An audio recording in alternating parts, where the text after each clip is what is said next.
कलाहांडी जिला जयपाटना ब्लॉक अंतर्गत मुखीगुड़ा ठारे नकली विदेशी मद कारखाना ठाब। कलाहांडी जिला जयपाटना ब्लॉक अंतर्गत मुखीगुड़ा ठारे नकली विदेशी मद कारखाना रे चढ़ाऊ करी बड़ सफलता हासिल करिछि जयपाटना एवं धर्मगढ़ अबकारी विभाग। प्रकाश थाउकी आज सकाळ 7 घंटा समय धर्मगढ़ एवं जयपाटना अबकारी विभागर कर्मचारी माने क्षमा साहू घरे एवं दुकान रे तदंत आरंभ करथिले। एही चढ़ाऊ समय तांको घरे नकली मद बनाउथिबा थिनर फिनाइल केमिकल एवं शह शह मात्रा रे खाली मद बोतल जबत करी क्षमा साहू को पचराउचरा करिबा पई अटक रखिछि अबकारी विभाग।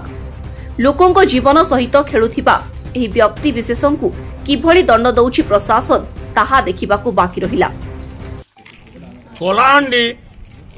कलाहांडी रे नकली विदेशी मदर बन्या यही दृश्य देखा मिली कलाहांडी जिला जयपाटना ब्लॉक अंतर्गत मुखीगुड़ा।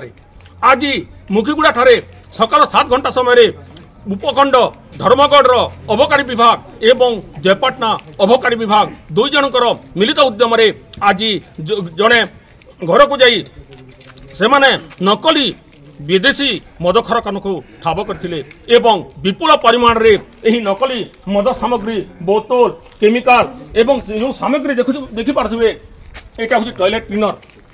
एही टॉयलेट क्लीनर को मध्य से माने जब्त करछंती।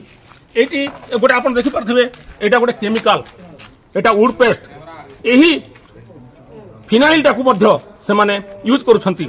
आज मोटी सफलता हासिल करछि जयपाटना अबकारी विभाग। आम गहन रे से मुंडा सर से इन्स्पेक्टर अच्छी सीधा सलग तांकर प्रतिज्ञा नेबा।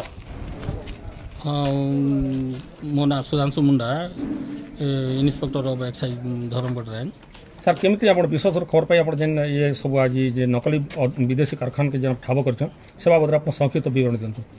ये तो बहुत दिन करी आसुला पूरा खबर पाइथिलु आउ आम सुपरटेंडेंट रंजन कुमार नायक तांको तो इडा कोचर जणे कि आमे धर्मगढ़ आसी जयपाटना आसी मिलित भाव चढ़े कर देखंतु आम गहन रे श्रीयुक्त Sudhanshu Munda inspector of excise से आम गहन थिले से कहबा अनुଯାयी एही दीर्घ दिनरु एही जो नकली विदेशी मद दुकान चालुथिला किंतु आज सफलता पाइछंती धर्मगढ़ अबकारी विभाग एवं जयपाटना अबकारी विभाग। एही जो व्यक्ति क्षमा साहू तांको परे किपरि भाव रे कार्यानुष्ठान ग्रहण करिवे ताहा देखिबाकू बाकी रहिला। कलाहांडी जिला जयपाटना ब्लॉक रुद्रप्रसाद मुंडा सहित अविनाश पट्टनायक सुशांत नायक रिपोर्ट टाइम्स 1 ओडिया।